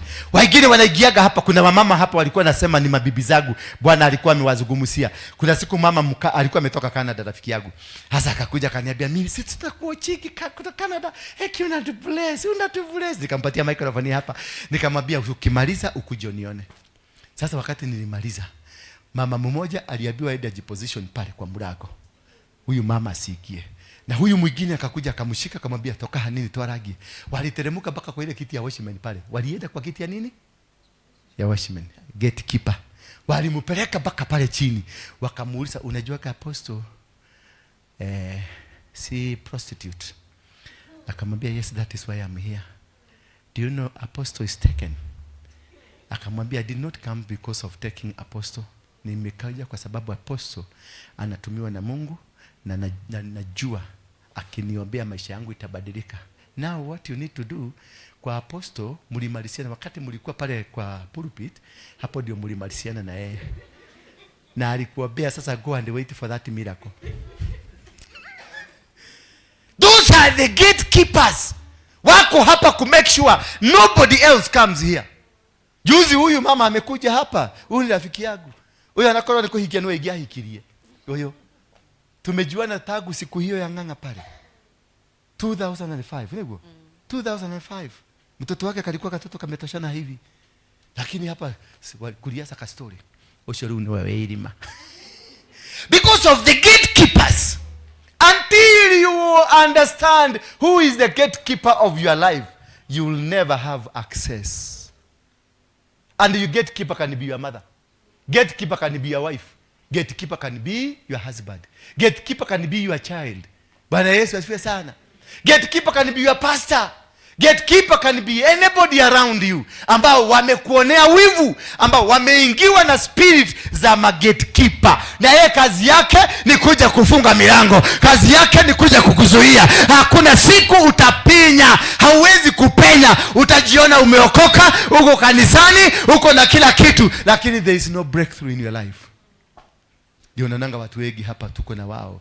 Hata ndoto za breakthrough wanakuaga nazo. Wanaonanga wamepata pesa, wanaonanga wamepata kazi, wanaonanga wako wamekutana na Uhuru, wanaonanga niliona nikiwa na Ruto, lakini ukimwangalia mpaka kiatu yenyewe imebed. Imeenda hivi. Na chini unakuta iko na kashimu, na ukiangalia ndani inasoro iko na kakato ndani ya kuzuia maji. Sasa wacha kunyeshe. Kanakunywa kakoto ni kanakunywa. Sasa utakuta kiatu yake ni kama unaona ile chakula ya kupea sugura pellets, inataka pellets ama pellets. Utakuta kiatu huko ndani ni kama mapellets ziko, maana ni cotton. Juu ya kuslide ametengeneza pellets nyingi. Bwana Yesu asifiwe sana. And that is what you need to understand before you start even praying. Understand what are the gates around you. The first I told you, the first gate is family. Mama yako, baba yako, ndugu zako, hizo ndizo gate za kwanza. You need to deal with the family gates. Ukidili na family gates, utakuwa pata access. Look at Jacob and Esau. Nani alifungia Jacob gate? Esau? Ni mama. Baba anasema lete kijana nibariki. Mama na yeye anasikia, anaenda naambia Jakobo, kemodo nekenda kuradhimo. Mama anakuja anafunga mlango ya Esau. Anafungua mlango ya Jakobo. Na anaingiza Jakobo kwenye mitego ya kishetani. Kutoka hapo Jakobo anatamania kununua birthright. Lakini kumbuka, unajua watu wengine wanasemaga Esau hakubarikiwa. Esau alikuwa mtu amebarikiwa. Alikuwa mtu amebarikiwa. Maana wakati Jakobo alitaka kurudi, alisikiliza kwanza, akasema naogopa kuenda. Kwa nini? Maana already Esau alikuwa na jeshi. Esau alikuwa amejiestablish. Jakobo alikuwa naogopa. Mpaka akatuma watu wake waende wakaongea na watu wa Esau. Yaani unaweza kuwa na watu na hujabarikiwa. Yeah? Alikuwa na jeshi. Demand meaning Jakobo alikuwa naogopa jeshi ya Esau. Kwa hivyo hata kama hakupata hii baraka, alipata access ya vitu za dunia. Ile kitu alikosa ni ile baraka ya baba, lakini access alikuwa nayo. Baada baba yake alimwambia, ukichoka, ukikatia, ukichoka, vitu bado ni zako. Kwa hivyo kuna kuchoka, ndio upate kuelewa the access. Uelewe mlango wako ilifungiwa wapi. Nyinyi kuna wengine hata tukuombee, hata tukuwekea miguu, hata tukutolea nguo zetu ziko na anointing uvae, nothing will change. Because the access ya kwenu ilifungwa. Brother zako zilikufungia access, baba yako alikufungia access, mama yako alikufungia access. Dunia ilifungwa wakati ukizaliwa, dunia ilifungwa. Kuna wengine walifungiwa milango at birth, walipatana na mkunga mchawi. Na ukipatana na mkunga mchawi, maisha yanakuwa mbaya. Na ndio unaona wamama wa Kikuyu walikuwa nasema 5 kwa mtoto wa kiume. Ilikuwa baraka 5 za kumfungulishia milango. Bwana Yesu asifiwe sana. Na katoto kakikataa kulia kanafanyangwa nini? Kanataniwaje? Kanataniwa upside down. Ndio kaone mlango. Kanapigwa kofi ya matako. Twa! Mlango milango inafunguka. Mtoto asipolia, mlango haifunguki. It's battle. Ameanza vita hapo. Bwana Yesu asifiwe sana. Therefore, address before you come to your pastor. Address kwenu kwanza. Nenda kwenu address. Ujue ni kwa nini sister zako hamusikilizanagi, brother zako hamusikilizanagi. Ni kwa nini kila time ukitaka kuanzisha jambo there is a problem. Access ya vitu za dunia hii, it is from family. See, from the pastor. The pastor is, you respect him. Niwa awe ikariri hadimo. So that you can prosper. Things come from the father. If you don't have access ya vitu zozote za dunia hii, rudi kwa baba yako na kwa mama yako. Hiyo ndio first gate of success in life. If they never blessed you, even they never said any good word, mutakuta mama yako amegawanyisha, mama amegawanyisha watoto wale wanaitwa kwao na watoto wale wanaitwa kwa kina baba. Wao watu ni wakado. Wao wamewekwa kado, hawa wamewekwa kado. Na unakuta anapendelea wale wameitwa kwao. Hiyo unafungia watoto milango. Ateo nefa afa, oyo niwe ya daddy. Oh no mami. Unafungia watoto wengine watateseka dunia hii, unawatesa maana umewafungia mlango. Bwana Yesu asifiwe sana.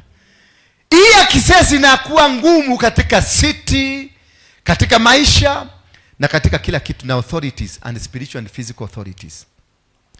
Gates represents points of entrance. Gates zina represent points of entrance, points of exit, points of control, points of authority and dominion. Nirudie tena.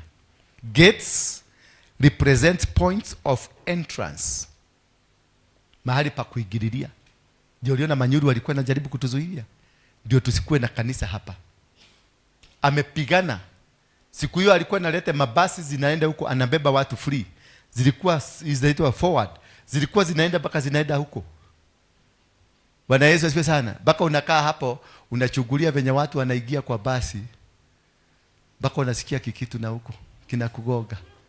Ukikuja kanisani unakuta watu less than a bus. Na hiyo ni ile timu yako mnafanya nayo kazi. Unasikia kikitu kinakupada, kinakushuka, kinapada, unakufa moyo. Unakufa moyo. Alafu unasikia wale wazee unapatiaga chakula, wameitwa wamepelekwa Roiro kupatiliwa chakula huko na Manyuru. Wote. Alafu unasikia David naye amekujua, na mama wa kanisa hiyo alikujia David hapa. Ndio maana nimesema hii tubomoe. Ile ofisi. Wewe ni fundi? Ulia. Pita wako Thika. Iye pia ni madhabahu Thika. Tulikuwa tumefungiwa. Niwaambia kaeni hapo mpaka tumalize. At least one enemy is down. Onesimus. Ameenda. Onesimus apime zile bao. Bao za ziage ofisi kutoka pale ziteremuke, tukue na ofisi kadhaa pale hivi. Tuhamishe ile pale. Maana Mungu amenionyesha what transpired there. Onesimus, utatupimia zile bao pale, tujeke tu ofisi hivi kwa ukuta. Ni 2x2. Nani atanunua bao moja ya 2x2? Kuna wale walisema asubuhi watanunua. Mtu mwingine mmoja bao moja tu 21 feet. Tununulie tu bao moja.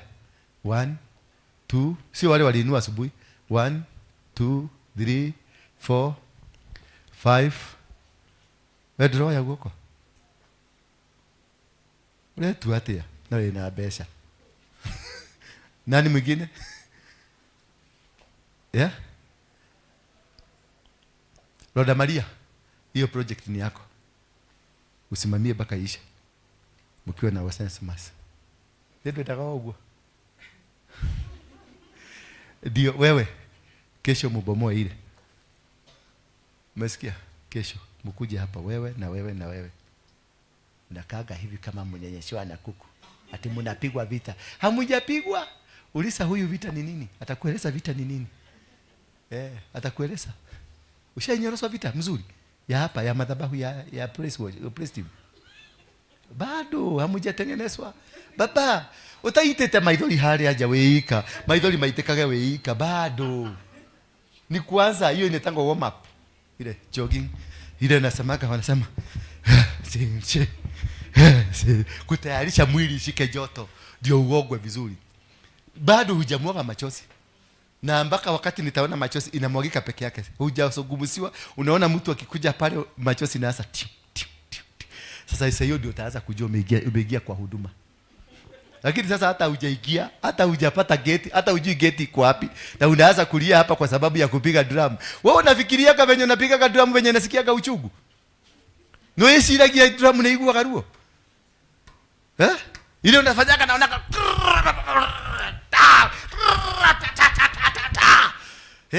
na ukiguzwa kidogo hapo unaanza kupiga filimbi. Ako wapi yule mwingine? Alienda. Kichwa gumu waachane nayo. Watu wa keyboard, na si yeye peke yake, watu wa keyboard. Watu wa keyboard. ndiye kana maumite ku ndiye macohirio mubaũ-inĩ ũrĩkũ kana nĩ mũtĩ wa mũtarakwa. Watu wa keyboard kichwa inakuwaga gumu naturally na wanakuwaga na maringo ingine haielewekagi, na si yeye wote. I think mwanzilishi wa keyboard kichwa, wacha kichwa gumu. By saa 2:30 unakuwa umeripoti hapa. Ukifikisha 31 2831 usiingie hapa.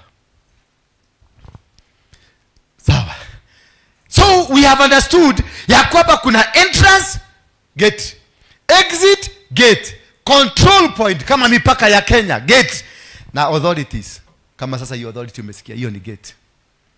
Sasa tumeanza vita na yule kijana already, hiyo ni vita. Akianza kuleta maneno yake, si already nimemwambia 80-30. Sasa asipokuja 80-30, si ameanza kuvuja sheria. Sasa hiyo ndio authority, hiyo ni gate nimemwekea, na inaweza kumbariki ama imuumuze. Bwana Yesu asifiwe sana. Alafu kuna dominion, control, controlling gates, they control. As human being, our lives have diverse gates. Sisi kama wanadamu tuko na diverse gates. Kuna diverse gate, kuna tofauti ya magate. Kuna gate A, kuna gate B. Ukienda State House kuna gate A, kuna gate B, kuna gate C. Hizo magates zinakuwa katika binadamu. The worst that can happen is for the enemy to be able to stand at a vital gate. The worst thing that can happen in your life. And this is what is happening to you. The enemy kupata chance ya kukaa kwenye gate yako. That is the worst thing that can happen to you. Afadhali ukose vitu zingine zote, lakini adui asikae kwenye geti yako. Maana akikaa kwenye geti yako, either atakudivert, either atakuzuia, ama either atakufrustrate, because yeye ndiye ako na control ya geti. So that is the worst thing that can happen to your ministry. Ukuje kama venye mimi nilikuja.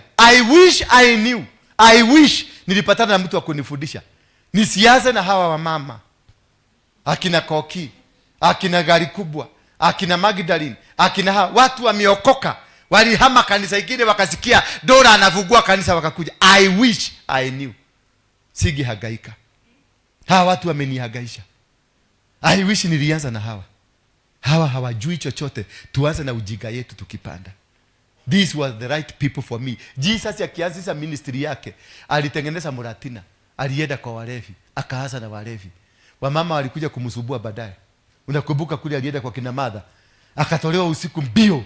Alitoka mbio, lakini akasikia Lazarus amekufa tena. Akasema tutarudi next week, kuna ongea toshoke. Kwa brother niliona ongea toshoke. Akarudi, lakini alitolewa mbio kwa sababu ya hawa mama. Hawa mama ndio walikuja mpaka wakamtenganisha na disciples. Bwana Yesu asifiwe sana. Maana wakati wa mama walikuja, alianza kuslow na disciples. Maana kuna mlango ilifunguka. Akaanza kutembea na wamama, wakaanza kumletea mafuta expensive, wakaanza kumletea tuchumu, wakaanza kumletea vitu, akaanza kwenda pole pole. Hawa wamama hao unaona kama huyu amenyamaza hivi. Hawa wakufundisha kama haujui.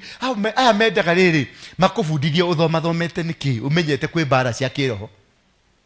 Bwana Yesu. Sasa mimi nilihitaji hawa majagiri hawa. Wanachomoka, unaona amechomoka, unaona tena amekuja bio kanisani, unamuuliza ni nini? Kumbe sasa hiyo ako na simu ameiba. Mapolisi wanafuatana naye mpaka kwa kanisa.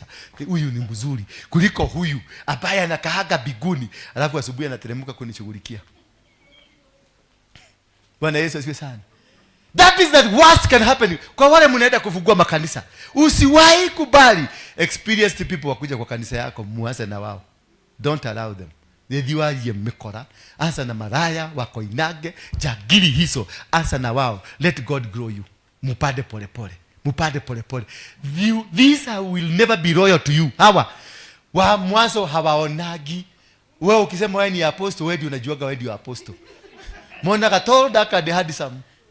Nuge morie jekirete atenma kwiraga ginya ndawera jekirete. No morie Bible verse ile athomire. Tigeririkana. Because interest nyingine, na wewe uko na interest nyingine. Wewe unangangana hapa, unangangana usafi, unangangana utukufu wa Mungu, yeye anangangana na kuangalia wewe angekora mudhuri wako. Hallelujah. Bwana Yesu asifiwe sana. That is the worst thing that can happen to you when you get the wrong people in your life. When you begin with the wrong people in your life. When you begin a business with the wrong people. When you begin a relationship with the wrong person. When you begin a business with the wrong person. That is the worst thing that can happen to you. Because they will be automatically become gatekeepers. They will stop you. Watakufrustrate at the beginning. Watakuzuia. Maana wako na experience ya mahali ya kufinyiaga. Wewe unamchukua Magdalene, unachukua ni mama mzuri, mama ameokoka, unamuitorolera vitu zako zote. Huyu mama aliniuzia mawe siku moja, mawe baya. Nikicheka. Maana nilimuitorolea, nikajitorolea, nikaenda kwa mama kama unamuitorolea, unaenda kwa rogoro na kumbe ni nyoka. Bwana Yesu asifiwe sana. Wanajua mahali ya kufinyia pattern, lakini na wewe ulimpatia kila kitu. Ulimpatia stories zote. What you want, how far you want to go, what you want to become. Unampatia because uliona mwokofu, uliona mtu mzuri. Ukamuhinyira pattern isio the kemuhiguragira ciothe. Tumirago na tutirisha una kamuhigurira tuothe. Maroka. Oh, hallelujah. Hey, praise God. Wow. This is how you want to become. Wow. Hallelujah. This is great. Wow. Akijikumbuka yeye ni failure. Na sasa unamuexplainia venye utakuwa successful. Kadirisha umemwambia kadirisha A ndio nitaigiza mguu. Kadirisha B nitaigiza mkono. Kadirisha C ndio nitaigiza kichwa. Utakuta hizo dirisha zote zimekuwa labeled. Utakuta kila dirisha iko na nyoka ama koba mwiko. Zitakuuma. Maana yeye atakufelisha. That is the most kitu ambayo mbaya. Kukutana na mwanaume mwenye hakupedi, ambaye ni wrong person in your life. Kukutana na mwanamke ambaye ni wrong person in your life. That is a gate that will permanently lock you out the access of this world. Na ndio unaona kuna mabrother wanaua mabrother, masista wanaua masista. Mama mwenyewe anaua mtoto wake ndio mtoto huyo mwingine achukue access. Bwana Yesu asifiwe sana. Hallelujah. Sijui kama tuko pamoja. That is the most dangerous thing to happen. Pray as you begin anything. Ukianzisha anything, pray that you get the right people. Hata si watu wengi, tafuta mtu mmoja mwenye anaweza kwenda na wewe. Mimi nimeng'ang'ana hapa kutafuta bibi. Haki woi, simuona mpaka nimeseka. Nikung'ang'ana kujaribu, nikatafuta huyu, nikakuta ni mang'ana. Nikatafuta huyu, nikapata ni mang'ana. Nikatafuta huyu, nikapata ni mang'ana. Na mimi kwa sababu mimi natafuta kitu kingine hakiishiki dunia hii. Bwana Yesu asifiwe sana. Natafuta malaika. Badala niende mbinguni, niende nikae na malaika huko, natafuta malaika hapa duniani. Mimi mwenyewe ni jagiri, natafuta mtu ambaye si jagiri. I am trying to look what I am not. Bwana Yesu asifiwe sana. And I become a gate automatically because of what my desires are. Nakuwa gate. Najifungia mimi mwenyewe maisha yako.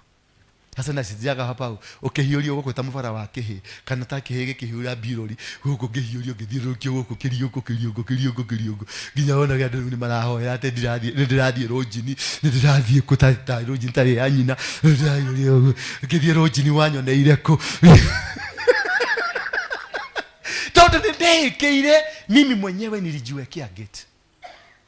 Bwana Yesu asifiwe sana. Nikakuwa na matumaini, natogoza mama kama huyu, nataka kumtoa na muweka biguni, nataka a very good wife, mtu mpole, mtu mzuri. Mimi mwenyewe ni mang'aa. Mimi mwenyewe ni kidu kiuru. No ndenda kidu kiega gioke. How does it happen? Can it work? It can't work.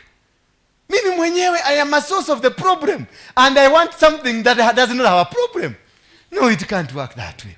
That I automatically become a gate. I stop the success because I'm supposed nione Magdalene, nijue mashida yake yote iko namna gani, niempeleke kwangu nyumbani, nirekebishe yangu 50 na yake 50, turudi chini, akuje na 50 na mimi nikuje na 50. Ndio tutengeneze mtu wa hii dunia. Na mtu ambaye tutaelewana. Maana hakuna kitu kinatoka biguni. Wa mama, mutikasalie mtu umete musaragie perfect. I'm a perfectionist in my own right and in my own failures. Because my perfection ndiye imenimaliza. My perfection ndiye imenimaliza. Yes, because nataka mase akae kama malaika. Nataka mama kama huyu. Unajua mama ni msubufu sana huyu. Huyu ni mama msubufu. Huyu ogehikia. Mundu ogeheja na muthenya umwe. Huyu ogehikia. Tondu ni bara, aturaga bara. Ati taruge nono wenda muheya. Ewe ndikunyandikira message. Wakati ulinitaja wanawake watu waliniangalia kwa macho baya. waliniangalia vibaya. Yani hawajui I'm anointed. I'm highly anointed. Wewe, hapa kuna wengi huyo ni highly anointed. Tulia. Utafinywa mami. Hapa nimewako hinya. Omogetheka nao. Tulia na hawa watu vizuri, kana watu vizuri. Umesikia yani? Tulia, kaa vizuri. Tukona kimutume perfect. Nyiri gyoka gwaririe, etekera ihenya tondu most likely no kuona. Etekera na ukanyihete no nyihetie pase ona ikuruka ginya 30%. Ureke Ngai atwake. Itie gutirate wena ngari. Oikara gaku. Na ginya uradi ta wena arthritis. Wena Ngai. Bwana Yesu asifiwe sana. Don't even try to be what you cannot be. Because the moment you try to become what you cannot be, you open a gate for yourself. And this gate will become an obstruction. It will not help you to go. Kwenye biashara, don't do what you cannot be able to do. Do what you can be able to do, because if you do what you cannot be able to do, it will become a gate against you. Bwana Yesu asifiwe sana. And it will stop you. And it will make you not become anybody that will stop you. Therefore, I want to look at the types of gates ambazo nitasoma kidogo, but tutaendelea hiyo ingine jioni. Na kutoka leo jioni sijui kama sasa sitajua tu wekatia. Muthe kudaku deda kuhujia na Gikuyu tondu he station ya Gikuyu iraheire ithaa igima ria kuhunjagia. Sasa nilikuwa nataka kuhubiri na Kikuyu ndio tupelekee hiyo mahubiri huko. Sasa itakuwaje? Mtakuja Sunday asubuhi ama tutwange leo? Tutwange leo. Sasa Wakikuyu ni wabaya. Ukikuyu ni gate. Ukikuyu wenyewe ni gate. Sasa hapa tuko na Mugaka, hataki kujali. Mugaka ama atasikia ama hatasikia. Na ndio naona mnahangaishwa hapa na hiyo na kwa monyero yenu. Bwana Yesu asifiwe sana. Lakini wa monyero siku hizi amepanda. Amebambika sana. Anajua mpaka bedroom ya Ruto. Anajua mpaka Rachel Ruto akipigwa makofi. Bwana Yesu asifiwe sana. Types of gates. 1. Inaitangwa family gates. Nimeizungumzia pakubwa. Leo nilikuwa nafanya introduction tu. Kwa sababu tutaenda deep. Na mfuatilie hii. By the time we finish this topic. By the time we finish this. Hii sitarukaruka tena. Hii nitakuwapeleka mtaratara mpaka mfuguke. By the time we finish this. Na ukose kubadilika maisha yako. Ujue wewe aliyekurani hata does not exist on earth. Hata si shetani. Family gates moja ni father, mother, territorial, itora ya kwanyu. Ile eneo umetoka. It is a gate. Na inasema pakubwa. Sasa ukienda huko kwa kina hawa huko Kirinyaga unakuta kia Njokoma. Njokoma ni nini? Rugu kia Njokoma. Whatever. Kia Ngoma. Sini kwenu. So umetoka Rofingati, Kebingoti, Kebingo neke. Kehigo. Unasikia? Na hapo ndio tulikukuta. Ukiuza tumadisi. Kebingoti.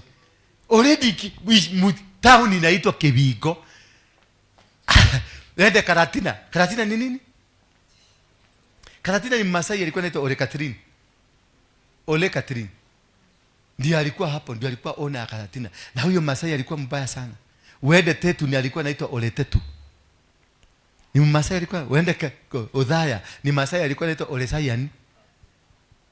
Bwana Yesu asifiwe sana. So those names, why were they given? Why mbona ikaitwa Odhaya? Ole Sayan ni Masai. What was he? The territory. The territory ya Nairobi inaweza control, inaweza kukunyima. Wengine hapa mkienda nyumbani mnataka mnapata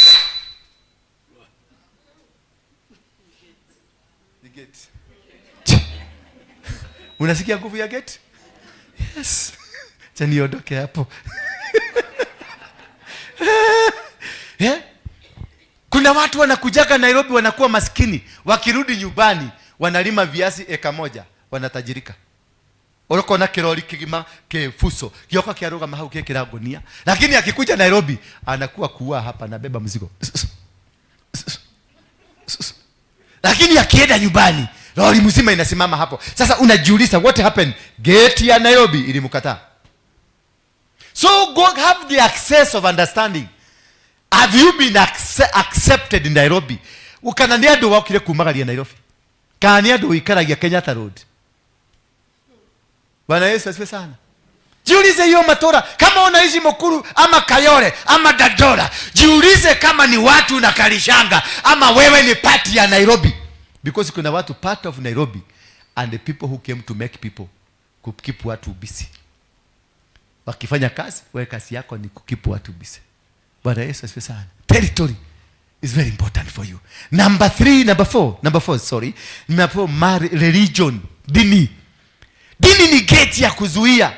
Hii dini unaona hii hapa tuko nayo hapa, inaweza kukuletea baraka na inaweza kuwa kifungo kiko hapa. Mimi hapa unaniona hapa. I am a gate.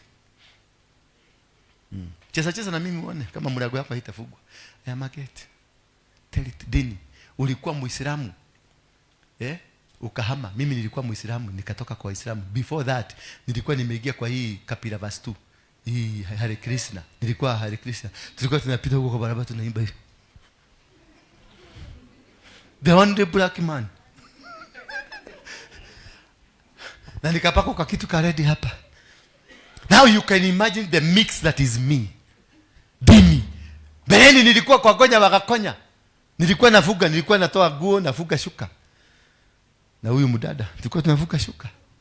Bwana Yesu asifiwe sana. Tulikuwa tunatembea na shuka na mdhegi. Alafu na kimkebe hapa imewekwa mavitu. Na nikitaka sasa ukilikuta, ugelipenda. Na niko kuagira haha unikonyada. Yo kiakolile na shuka. Sasa hiyo nimetoboa masikio. Hapa nimeweka kamuigua hapa kama sikio. Yes. Na kimkebe. Na mudhegi mti mkubwa hivi nikitembea kutoka kule pale Riverside. Unapanda town, unapadia hapo Serena, unaenda mpaka Kawagware. Sasa hiyo hapa tubako shuheta huko. Tubako. Afu unajua hakuna hadi kachimu, maana ufai kuweka makamasi kwa mfuko.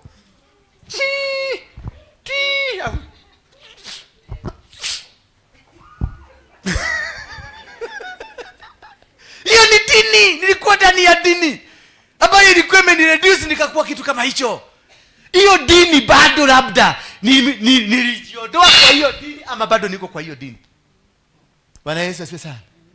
Nikarudi nikaenda kwa Muislamu nikafanywa kapila ile Allahu Akbar nikafanya huko Sakina Mosque Mombasa.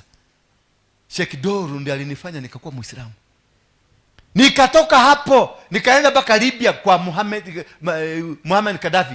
Akanilipia ndege hapa private jet mpaka huko. Tukaenda huko tuliingia. Hapo ndio tulitengenezea hii kitu inaitwa Abuja Declaration. Bwana Yesu asifiwe sana. Sasa ndio huyo mimi tena hapa na kuhubiria. Sasa imagine who is this speaking to you. Nilienda mpaka Saudi Arabia nikakutana na King Mohammed the Fourth. Tulikaa naye chini. Yes. Nimetoka hapa nimeenda Dubai. Nimetoka hapa nimeenda Russia nimekutana na Putin. Nimetoka hapo nimeenda UK nimepatana na King. Now who is this person? Na unajua King ni Freemason. Niliingia territory yake nikachukua mchaga.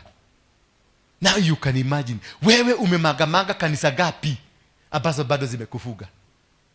Umerukaruka kanisa gapi? Wewe ni Mukatholiki uonaga ginya Maria ale kumaga thutha ginya kwa ndura. Uka imagine, nigetha Maria akume thutha ginya kwa ndura ri, akumagira thutha ki? Bwana Yesu asifiwe sana. Ona wewe na kigogo gikiwekereirwo ndwekereirwo guku. Huyu amekewa kigogo sikumwekea hapa. Huyu namsikia gako wapi? Na wamama kwa wapi? Ana wachokora kwa wapi? What is this touch? Ni nini hii na mvuto katika maisha yako? Unaweza kuwa uko na milango mingi ya kidini ambayo imekufunga. That is where you're not moving anywhere. Because every door, mahali ulienda kanisa A, mlango ikafungika. Kanisa B, mlango ikafungika. Kanisa C, mlango ikafunga. Uko kwa Dora na hapa kwa Dora tena umeanza vituko, mlango bado utafunga. Ndio utoroke uende kwa Manyuru. Ndio utoke kwa Manyuru uende kwa Ezekiel. Ndio utoke kwa Ezekiel uende kwa Moyo. Uende ubebe Alafu kuna wengine dini. Unajua dini hata urefi ni dini. Walefi wakapi inua mkono walefi.